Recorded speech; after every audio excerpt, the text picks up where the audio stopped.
창세기 16장 1절에서 3절 그리고 13절에서 15절 말씀입니다. 창세기 구약성경 18페이지입니다.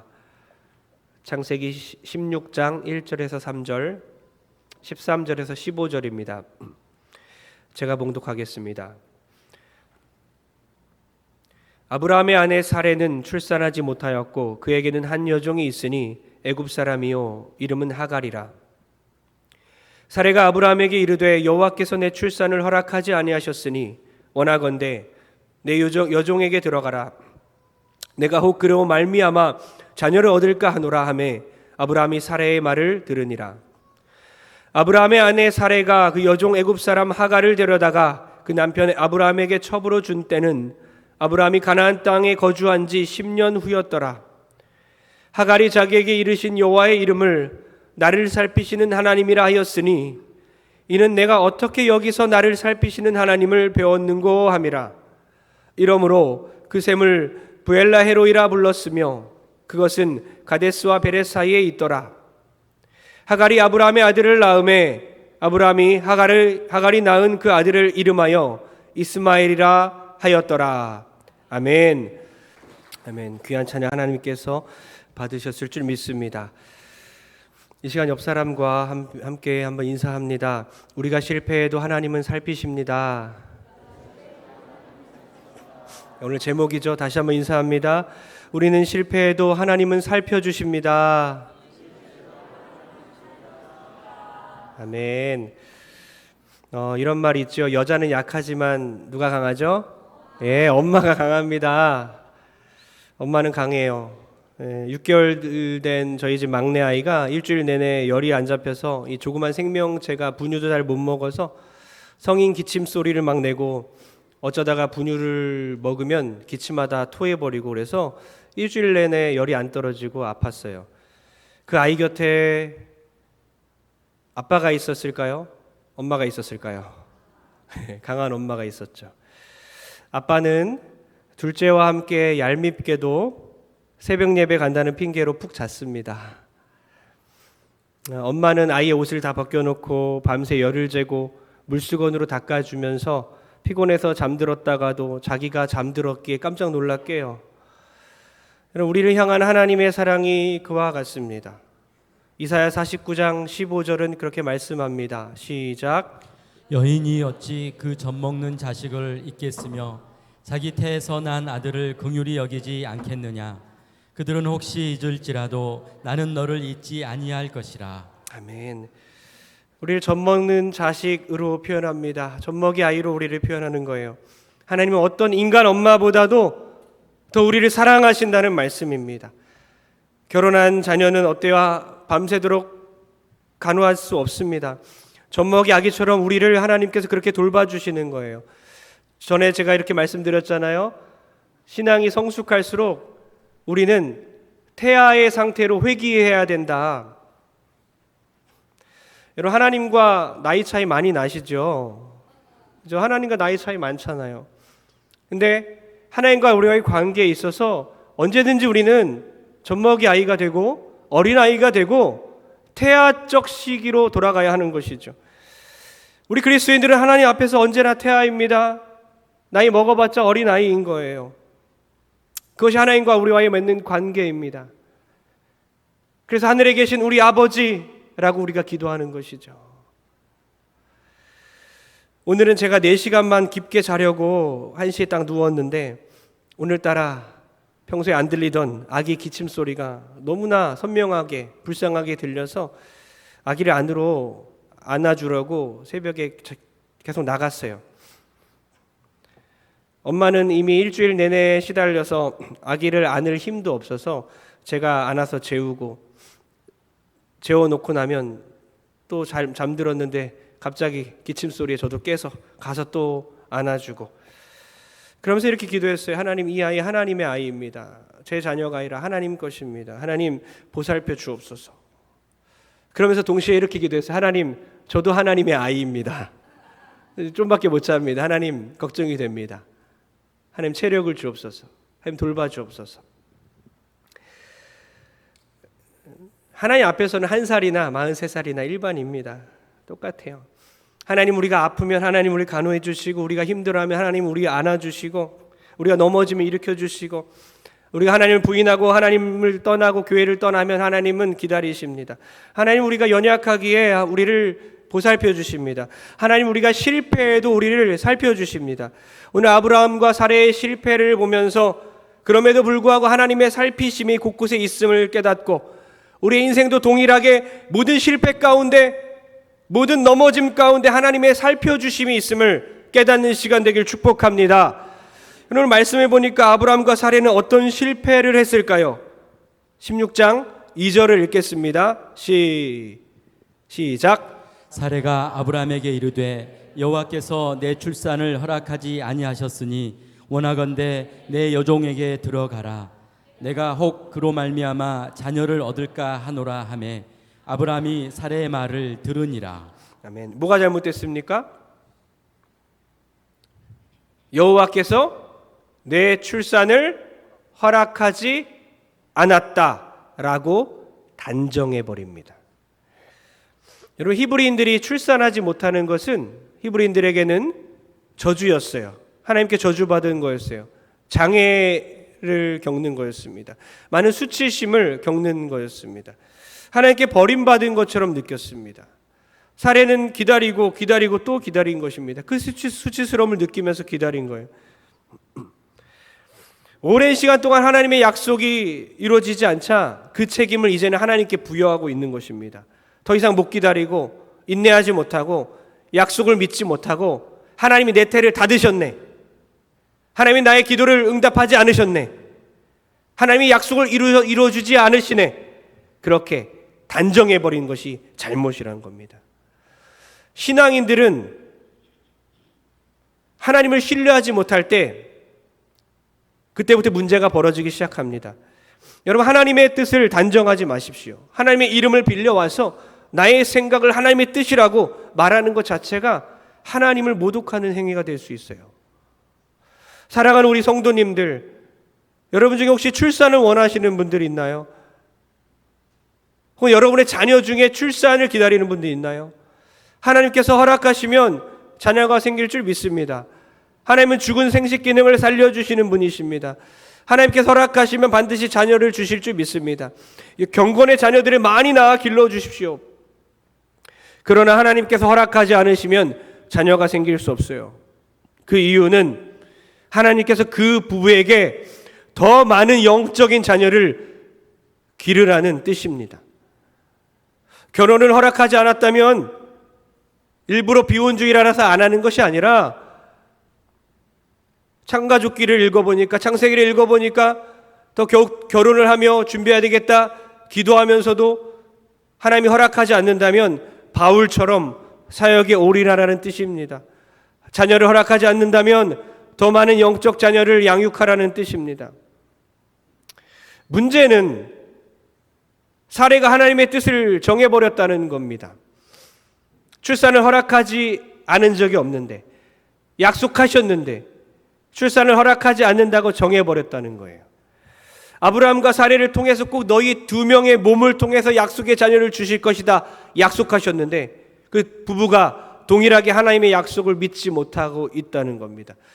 여러분, 지난주 설교 혹시 기억하시나요? 기억하시죠? 예. 하나님께서 아브라함을 부르십니다. 이리 나와봐, 이리 나와봐. 별 보이지? 친근하게 이제 땡겨서 별을 세봐라. 밖으로 끌어당겨서 별을 바라보라 하는 거예요. 별을 세볼래? 연인들처럼 함께 별을 세어보자고 하십니다.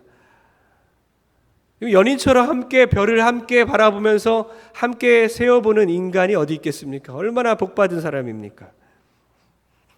저도 하나님과 별 한번 세어보고 싶습니다.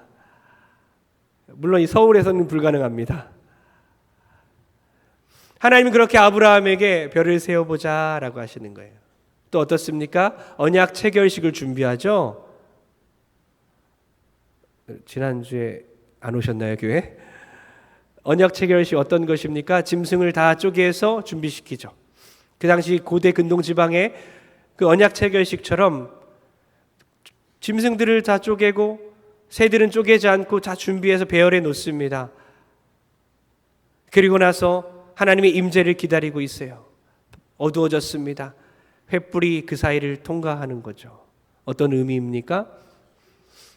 그 당시에 두 왕이 군신 조약을 맺으려고 언약체 결식을 맺는데 두 왕이 함께 그 사이를 지나가면서 우리가 약속을 지키지 않으면 이 짐승들처럼 쪼개어서 죽을 것이다. 목숨을 걸고 약속을 지키자는 거예요. 하나님 그 약속, 그 조약을 맺으려고 언약체 결식을 준비시킨 것입니다. 아브라함은 준비하고 기다리고 있어요. 그런데 하나님의 횃불만이 지나갑니다. 이것을 무슨 언약이라고 하죠? 횃불만 지나가는 언약. 무슨 언약? 횃불 언약. 맞습니다. 모범생들이시네요. 횃불 언약이에요. 어떤 의미입니까? 두 왕이 지나가지 않았어요. 횃불만 지나갔습니다. 바로 생명을 담보로, 목숨을 담보로 이 약속을 지키겠다.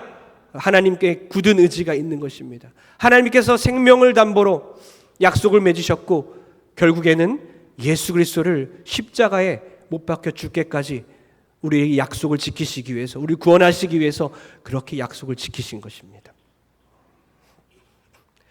그렇게까지 하나님께서 별도 세보자, 언약식도 체결하자, 만천하에 하나님께서 직접 사인한 계약서를 받은 인간이 어디 있겠습니까? 그렇게 하나님께서 배려를 해주셨건만 시간이 지나니까 그는 하나님의 약속을 못 믿겠는 거예요. 그가 75세 때 하란을 나왔습니다. 75세 때에 고향을 떠나서 가나안을 향했죠. 그리고 지금 10년이 지났어요.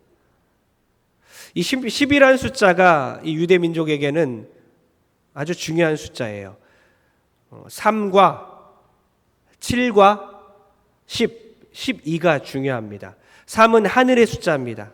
그리고 4는 땅을 의미해요. 3과 4가 합치면 뭐죠? 3 더하기 4는 7이죠. 3 곱하기 4는 좀 어렵습니다. 12입니다. 3과 7과 10과 12는 완전수, 충만한 수입니다. 그것을 의미해요. 그래서 성경 여러 곳곳에 12제자, 그죠? 또 뭐 있습니까? 삼위일체 하나님. 여러 가지들이 3, 7, 10, 12에 걸려 있어요. 아브라함이 무엇을 생각했겠습니까? 나 완전히 기다렸다. 나 기다릴 만큼 기다렸다. 자녀 주신다고 했는데, 약속 주셨는데 나 참을 만큼 참았어, 이겁니다. 기다릴 만큼 기다렸어. 10년을 기다린 아브라함과 사례는 더 이상 기다릴 수 없다고 판단할 수 있다는 거죠. 하나님의 약속을 기다리다 지치신 분들 혹시 있으십니까? 여러분 조금만 더 기다려 보시면 어떻겠습니까? 완전수처럼 기한을 정하고 정해진 만큼 기다렸다가 포기하신 분 있으십니까? 이 정도면 하나님 안 계신 건데, 이 정도면 하나님은 날 사랑하지 않는 건데, 이렇게 생각하시는 분 있나요?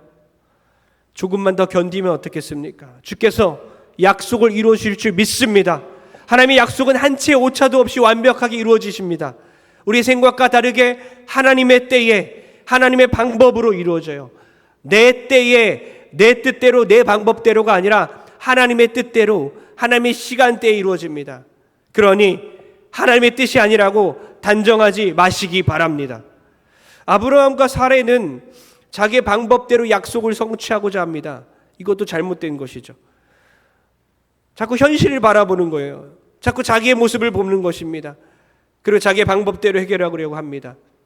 그러면서 사례가 남편에게 애굽에서 데려온 그 여종 하갈과 동침하여 하나님의 약속의 자녀를 낳자라는 제안을 하는 거예요. 여러분 구약시대 때나 오늘날이나 거부할 수 없는 가정에서의 어떤 힘이 있습니다. 아내의 그 제안, 아내의 명령입니다. 하와가 선악과를 먹자고 할 때 아담이 바로 먹지 않습니까? 동일하게 사레가 말하자 아브라함이 사레의 말을 들으니라. 아주 간단하게 성경은 말하고 있어요. 아브라함이 사레의 말을 들으니라. 하나님 말씀에 순종하니라가 아니에요. 아브라함이 사레의 말을 들으니라. 아브라함이 이렇게 말할 수 있었어요. 아니 내가 당신을 여동생이라고 속이고 바로 왕에게 당신을 팔아버렸을 때에 하나님은 당신을 구해 주셨잖아. 당신을 구출해 주셨잖아. 그리고 바로에게 재앙을 내리셨잖아. 우리 둘의 몸을 통해서 약속의 자녀가 나와야 하기 때문에 당신을 구해 준 거잖아. 이렇게 말하지 않았어요. 어떻게 당신을 팔고 전리품으로 얻은 그 노예 중에 하나 여종 하갈과 동침하여 자녀를 낳을 수 있어? 그럴 수 없잖아 라고 말하지 못했어요. 아니, 지난번에 자녀가 하도 안 생겨서 내 종 엘리에셀을 양자로 삼으려고 하니까 하나님이 나와 당신의 몸에서 자식을 주실 거라고 말씀하시면서 하나님과 함께 별을 세워보지 않았소? 그렇게 말하지 못했다는 것입니다. 아브라함이 사라의 말을 들으니라. 아브라함이 사라의 말을 들으니라. 아내가 결정하면 거의 되지 않습니까? 그래서 교회도 마찬가지예요. 아내 혼자 신앙생활하면 나중에 결국에는 남편이 돌아오는 경우가 있습니다. 근데 반대의 경우는 잘 안 돼요. 남편 혼자 신앙생활하면 가정이 복음화되는 건 참 어려워요. 그래서 이런 말이 있어요. 어떤 이들이 이렇게 말합니다. 남자는 가정의 머리이지만 여자는 가정의 목이다. 목. 그 머리의 방향을 결정해 주는 것이 목 아닙니까? 남자의 방향을 여자들이 결정해 준다는 거예요. 남자가 망나니 생활해도 여자의 기도를 통해서 돌아오는 경우가 있지만 반대의 케이스는 별로 없어요.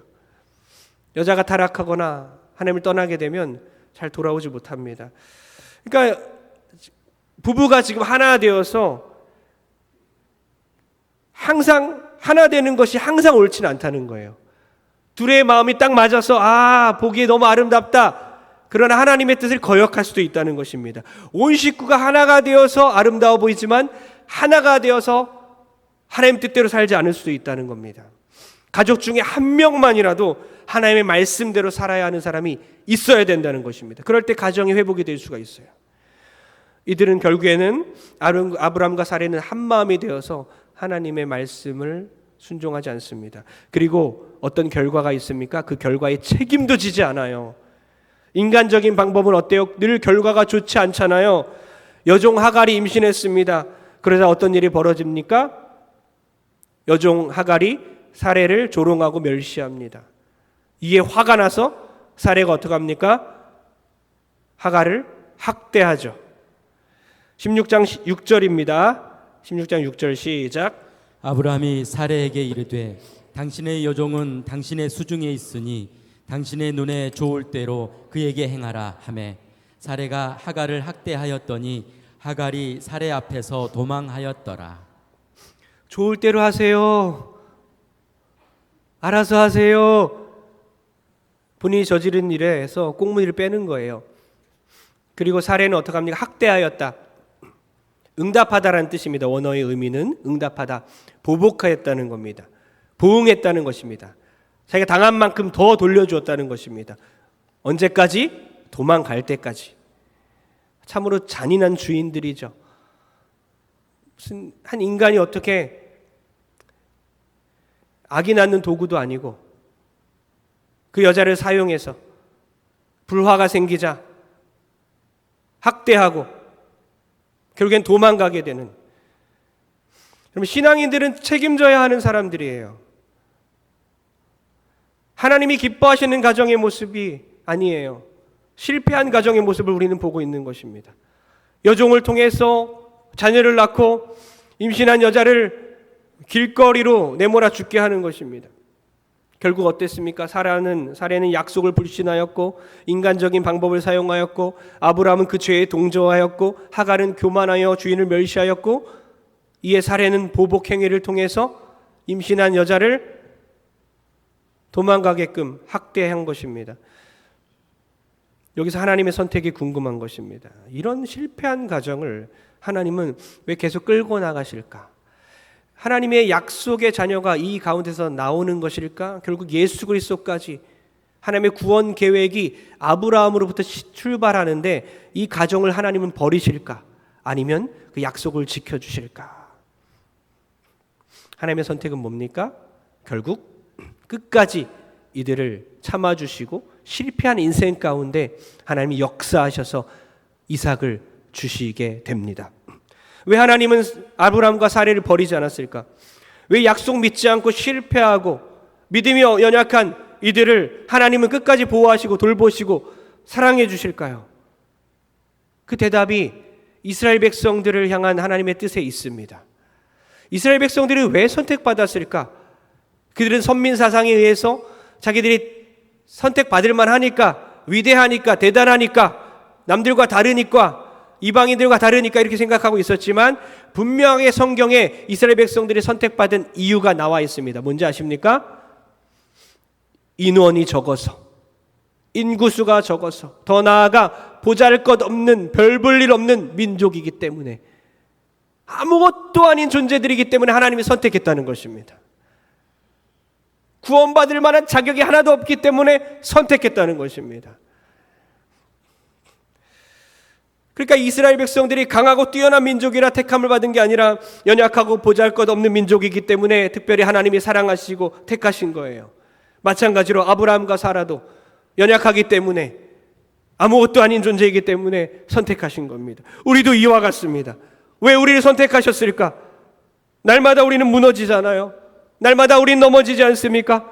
분노하기도 하고 낙심하기도 하고 신앙이 바닥을 치기도 하고, 하나님과의 관계가 무너지면 외로운 인생을 살아가기도 하고, 아무것도 아닌 존재들, 신앙이 있다고 해도 정말 종이 한 장 차이 같은 별 볼 일 없는 우리 같은 사람들, 하나님이 또 건강을 허락하지 않을 때에, 몸이 아플 때는 죽고 싶을 정도로 힘든 그런 연약한 우리들, 그런 우리들을 하나님은 지금도 돌보고 계시고 우리 하나님의 자녀 삼아 주셨기에 지금도 하나님의 약속을 이루어 가신 줄 믿으시기 바랍니다. 이것이 얼마나 큰 은혜인지요. 그래서 이 노래가 참 은혜가 돼요. 메마른 땅을 종일 걸어가도 나 피곤치 아니하며 저 위험한 곳 내가 이를 때면 큰 바위에 숨기시고 그 손으로 덮으시네. 할렐루야. 하나님 우리를 그렇게 돌보시고 이끄시고 덮어주시는 분이에요. 우리 인생이 너무나 고달프고 외롭고 나 혼자 살아온 것 같지만 하나님은 그렇게 우리의 모든 분초마다, 우리의 모든 일거수일투족마다 우리를 돌보셨고 함께 하셨어요. 그 하나님을 만나는 여러분 되길 축복합니다. 우리는 이렇게 기도하는 거예요. 하나님, 우리에게 약속을 주십시오. 우리의 자녀 만나게 해주신다는 그 약속 기다리겠습니다. 하나님, 우리 남편을 구원하시고 가정에도 충실하고 교회에도 충실한 신앙인이 되게 하시겠다는 그 약속을 주십시오. 하나님, 죽을 때까지 나의 인생이 하나님을 전하며 하나님 영광을 위해 살아갈 수 있도록 나를 이끌어 주신다는 그 약속을 주십시오. 여러분, 하나님께 오늘 약속받아 또 응답받아 승리하는 우리 모든 성도 되길 주의 이름으로 축원합니다. 우리의 모든 실패에도 불구하고 끝까지 약속을 지켜주시는 그 하나님, 하나님의 약속을 붙드십시오. 하나님을 만나십시오. 하나님은 그 실패한 아브라함과 사례를 통해서도 아브라함의 자손 예수 그리스도의 세계라, 예수 그리스도를 우리에게 보내주시는 거예요. 또 어떠십니까? 하나님이 하갈을 도우실까요? 버려진 그 인생을, 도망가는 그 인생을 하나님이 붙들어 주실까요? 하나님은 그 여종 하갈도 살펴주십니다. 어쩌면 우리가 그 여종에게 더 가까울 수도 있습니다.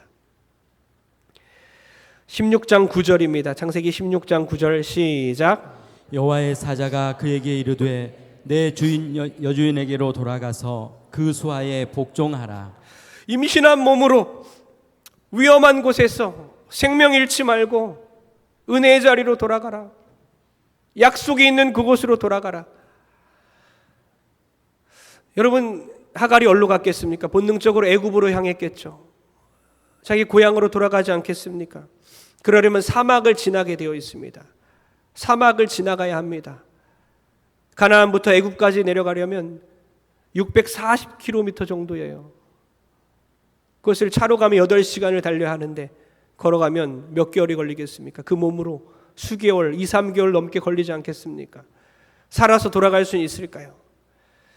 하나님은 그녀를 만나 주시는 거예요. 인종과 신분과 성별을 차별하지 아니하시고 사랑하시는 하나님. 사막 한가운데서 두려움 속에서 도망가고 있는 그 실패한 인생 가운데서도 하나님은 찾아와 주신다는 것입니다. 16장 11절입니다.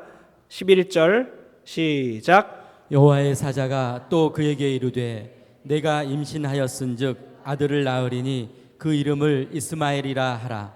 이는 여호와께서 내 고통을 들으셨음이니라. 아멘. 아들의 이름까지 정해주시는데 그 이스마엘의 뜻이 뭐라고요? 하나님께서 들어주신다. 들어주신다. 하나님께서 들으신다. 사무엘이랑 똑같은 뜻이에요. 너의 아들의 이름은 이스마엘이다. 내가 너의 고통을 듣고 있다. 내가 너의 아픔을 듣고 있다. 내가 너의 연약함과 어려움을 보고 있다. 하나님이 인간이 실수로 낳은 자식까지도 다 돌보시고 계신 겁니다. 그 여종 아브라함과 사라와 전혀 상관이 없는 약속에서 떨어져 나간 것 같은, 하나님의 돌보심을 받지 못할 것 같은 그 여종에게도 하나님은 사랑하시고 관심을 주시는 거예요. 그리고 16장 13절은 하갈은 이렇게 하나님을 만나서 고백하는 거죠. 시작. 하갈이 자기에게 이르신 여호와의 이름을 나를 살피시는 하나님이라 하였으니 이는 내가 어떻게 여기서 나를 살피시는 하나님을 배웠는고 함이라. 아멘. 애굽에서 온 그 여종에게 하나님이 나타나 주시고 자기를 돌보아 주시고 살펴 주시는 그 은혜, 위로가 되고 힘이 되고, 그래서 하나님의 이름을 나를 살피시는 하나님이라고 명한 것입니다. 그렇게 칭한 것입니다. 그러면서 그가 옆에 있던 그 샘에 이름을 붙여주죠. 16장 14절입니다. 16장 14절 시작. 이러므로 그 샘을 부엘라 헤로이라 불렀으며 그것은 가데스와 베렛 사이에 있더라. 아멘. 그 샘의 이름을 부엘라 헤로이, 무슨 뜻입니까? 살아계셔서 나를 살피시는 분의 우물이다. 이 샘은, 이 우물은 살아계셔서 나를 살피시는 분의 우물이란 뜻으로 부엘라 헤로이라고 지은 거예요. 여러분, 광야에서 임신한 채 쫓겨난 이 여인, 그리고 하갈의 이 고통스러운 마음을 주님은 살펴주고 계십니다. 하나님은 하갈의 눈물을 눈물로 끝나지 않게 하시는 것입니다. 하나님은 사랑하는 그 자녀의 눈물을 눈물로 끝나게 하지 않으십니다. 마찬가지로 우리가 흘리는 그 눈물을 눈물로 끝나게 하시지 않을 줄 믿습니다. 사무엘상에 보면 한나가 나옵니다. 위대한 선지자 사무엘을 낳은 그 엄마 한나는 자기를 뭐라고 표현합니까? 성경에서도 그렇게나 명확하게 자기를 처지를 표현한 사람은 없어요. 뭐라고 표현합니까? 슬픈 여자. 나는 슬픈 여자라. 슬픈 여자라. 슬픈 여자 맞습니다. 자녀가 없다는 이유로 멸시받고 조롱받고, 그녀는 괴로워서 식음을 전폐하고 하나님께 통곡하며 기도했어요. 근데 놀라운 것은 그녀가 제사장의 기도를 통해서, 제사장을 통해서 기도 응답을 받고 그 다음 행동이 변했다는 것입니다. 이에 음식을 먹고 슬픈 기색이 사라졌더라. 하나님께서는 그 한나의 눈물을 눈물로 끝나게 하지 않으셨습니다. 할렐루야. 그러므로 여러분, 너희 염려를 주님께 맡기십시오. 우리 여러분의 모든 염려를 주님께 맡기십시오. 너희 염려를 다 주님께 맡겨버리라. 이는 그가 너희를 돌봐주심이라. 맡겨버리라는 것입니다. 개역 한글 버전에서는 버리라고 합니다. 원어에 가까운 표현입니다. 너희의 염려를 다 주님께 맡겨서 버려라. 말 그대로 버리는 거예요. 모든 염려를 종이에 막 적어가지고 종이를 꾸깃꾸깃 싸서 쓰레기통에 집어 던져버리는 겁니다. 모든 염려를 다 쓰레기통에 던졌을 때 어떻습니까? 다시 꺼내오지 않습니다. 하나님께 다 던져버리라는 것입니다. 맡겨버리라는 것입니다. 다시 찾아오지 말라는 것입니다. 우리는 늘 상한 갈대와 같았고 꺼져가는 심재와 같았습니다. 살짝이라도 치면 꺾여버리는 인생이고 후 불면 사라져버리는 인생입니다. 그런 우리의 눈에서 우리의 눈물을 눈물로 끝나게 하지 않으시는 그 하나님을 찬양합니다.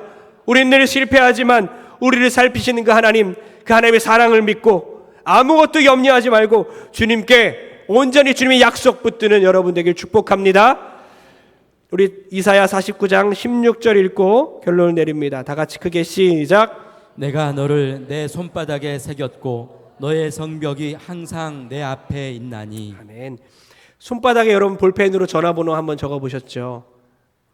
사인펜으로 매직으로 적어보셨죠? 잘 지워지던가요? 안 지워지잖아요. 비누로 막 지워야 되지 않습니까? 하루 종일 손에다 적은 게 남아있을 때도 있어요. 근데 뭐라고 적혀 있습니까? 내가 너를, 하나님께서 우리를 하나님의 손바닥에 기록했다? 적었다? 아니죠.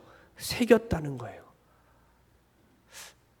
구약에 문신하지 말라 했는데 하나님은 타투를 한 것입니다. 우리의 이름을, 우리를 최초의 타투이스트 하나님께서 우리를 손바닥에 새겼어요.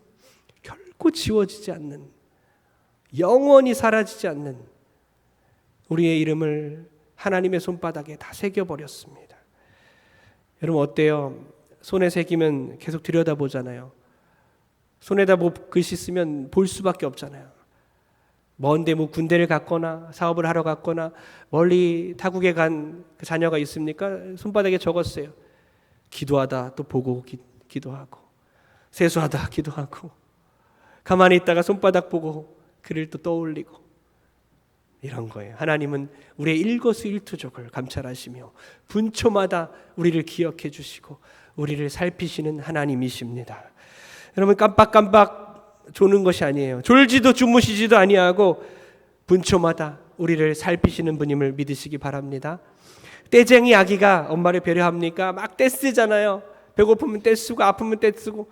오늘 새벽에 아이를 이렇게 안았는데 얼마나 발로 차든지 여기를 막 때려요, 발로.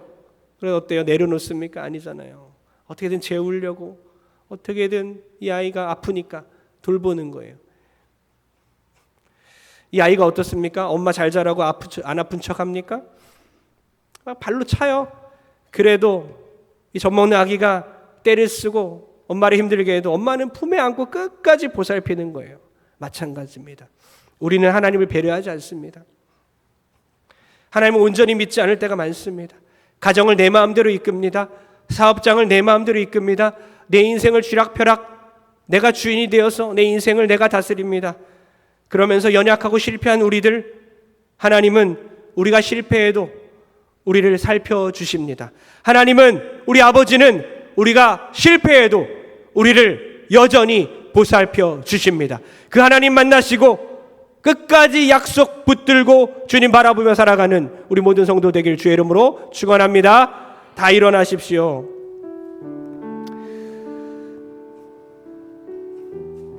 날마다 숨쉬는 순간마다 이 찬양을 스웨덴의 유명한 여류 시인 리나 샌델베르그가 지었어요.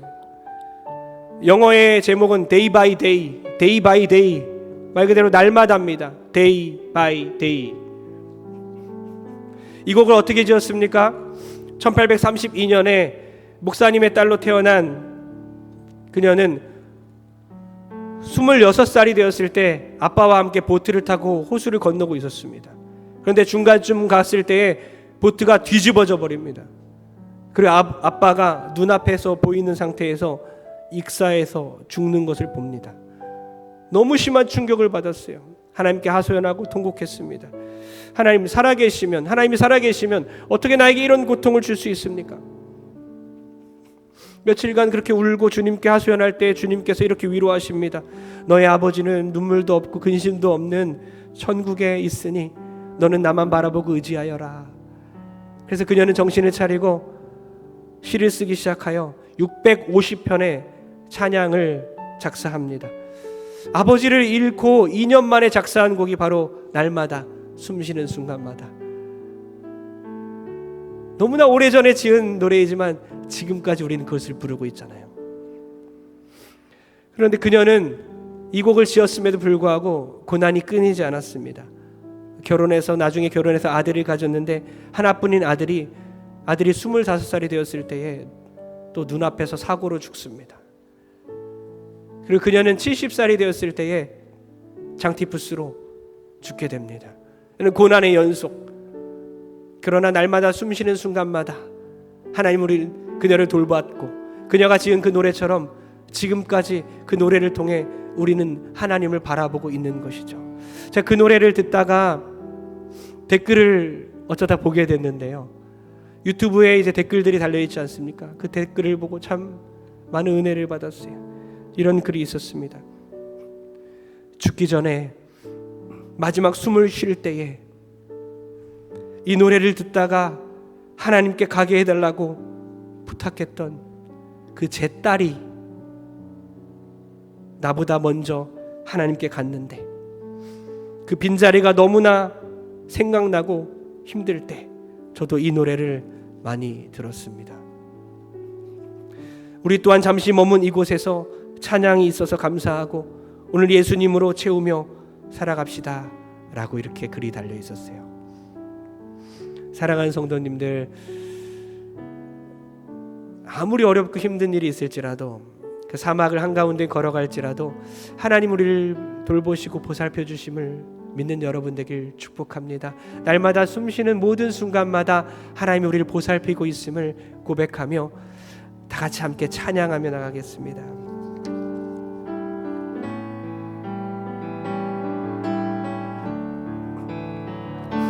날마다 숨쉬는 순간마다 내 앞에 어려운 일 보내 주님 앞에 이 몸을 맡길 때 슬픔 없네, 두려움 없네. 주님의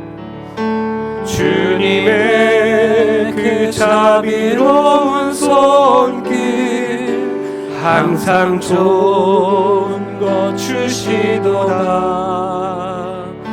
사랑스레 아픔과 기쁨을 수고와 평화와 안식 3절로 찬양합니다. 인생의 어려운 순간마다 주의 약속 생각해보네. 내 맘속에 믿음 잃지 않고 말씀 속에 위로를 얻네. 주님의 도우심 바라보며 모든 어려움 이기도다. 흘러가는 순간순간마다 주님 약속 새겨봅니다. 흘러가는 순간순간마다 주님 약속 가슴에 손을 씁니다. 흘러가는 순간순간마다 주님 약속 새겨봅니다. 다 같이 한번 기도할 때 하나님 약속을 기억하며 살게 도와주옵소서. 하나님, 우리는 실패하는 현장 속에서도 하나님 끝까지 우리를 돌보시고 구원의 길을 가게 하시는 주님, 우리는 비록 가판 위에서 넘어질지 모르겠지만 바다 바깥으로 빠지지 않는 하나님께 택함 받은 존재임을 다시 한번 기억할 때에 하나님, 실패한 인생 가운데 우리 가정을 다시 한번 회복시켜 주시고 우리 사업장을 회복시켜 주시고 모든 인간관계를 회복시켜 주시며 우리 교회를 돌보아 주시옵소서. 또한 또 기도할 때에 교육부 수련회가 이제 시작됩니다. 모든 교육부 교역자들과 부장들을 붙잡아 주시고 주께서 그들을 통하여서 우리 학생들 다음 세대의 아이들의 영혼을 변화시켜 주시옵소서. 다 같이 간절하게 기도하겠습니다. 하나님 감사합니다. 하나님의 약속을 바라봅니다. 날마다 숨쉬는 순간마다 내 앞에 어려운 일들이 있을 때마다 주님의 자비로운 손길을 바라봅니다. 어린 나를 품에 안으시는 주님 붙들어 주시옵소서. 주님의 도우심을 바라봅니다. 하나님이여, 하나님이여, 나를 살피시는 하나님, 나를 살피시는 하나님, 나를 버리지 아니하시고 하나님 연약한 나를 살피신 하나님을 찬양합니다. 하나님의 인간의 실패에도, 인간의 꾀에도, 인간의 방법에도 불구하고 결국엔 하나님의 방법이 이루어집니다. 하나님의 뜻이 이루어집니다. 하나님의 약속이 이루어집니다. 그 약속을 바라보며 끝까지 견디게 도와주시옵소서. 우리 교육부 수레를 붙잡아 주시고 학예 수레를 통하여 많은 영혼의 변화가 있게 하시며 안전을 붙잡아 주시고 아무도 다치지 않게 도와주시고 하나님의 은혜 충만한 가운데 하나님의 생명의 역사가 일어나게 하시고 하나님 만나는 아이들 되게 도와주시옵소서. 하나님 만나는 역사가 일어나게 도와주옵소서. 나를 살피시는 그 하나님을 만나는 역사가 일어나게 도와주옵소서. 가슴에 손을 씁니다. 능력의 손, 예수의 그리스도의 손으로 안수해 주사, 치료의 손을 안수해 주사 모든 병들 치료하여 주시옵소서. 하나님 육체에 남은 가시들이 있습니다. 땀덩어리가 있고 육체에 아픈 흔적들이, 질병들이 있고 아픈 다리와 손이 있습니다. 저희 육체의 가시 가운데 하나님을 의지하게 도와주시고 오히려 하나님을 만나는 계기가 되게 도와주시고 나를 살피시는 그 하나님을 바라보게 도와주시옵소서. 하나님 육체의 모든 질병과 정신적인 아픔과 심리적인 아픔과 영적인 모든 연약함들 주께서 치료하여 주시고 영적으로 강한 군사가, 믿음의 군사가 되게 도와주시옵소서. 이제는 예수 그리스도의 무한하신 은혜와 하나님 아버지의 만극하신 사랑하심과 성령의 감동과 감화 교통 역사하심이 이 시간 우리는 실패해도 하나님은 우리를 살펴주심을 믿고 믿음으로 나가기로 결단하는, 약속 믿고 나가기로 결단하는 모든 성도들 머리 위에 이제로부터 영원토록 함께 있을지어다. 아멘.